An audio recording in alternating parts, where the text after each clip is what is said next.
Моя малая родина – село Архангельское.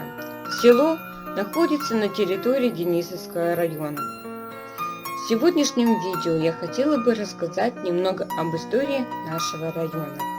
Денисовский район образован 8 ноября 1919 года и входил в состав Кустанайского уезда Челябинской губернии.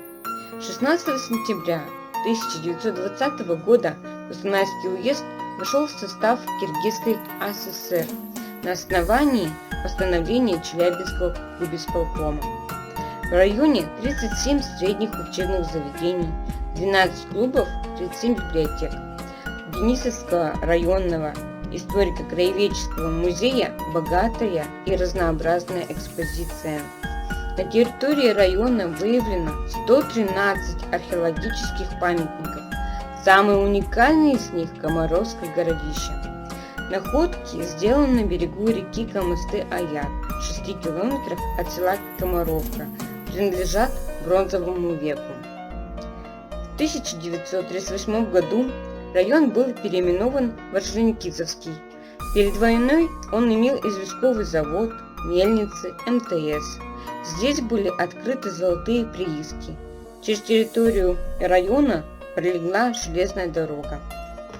На всех фронтах Великой Отечественной сражались более 2000 денисовцев. 1164 из них погибли в боях. Золотой страницей в истории Денисовки вошла целинная эпоха. Создавались новые совхозы, строились школы, больницы, клубы, библиотеки, детские сады.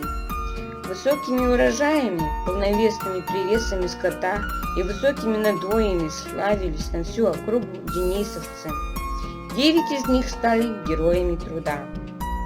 Денисовский район во все времена не раз занимал верхние строчки в списке республиканских лидеров в производстве и заготовке продуктов животноводства и растениеводства. 17 июня 1997 года указом президента Республики Казахстан Орджоникидзевский район переименован в Денисовский. Селу Орджоникидзе вернули прежнее историческое название Денисовка.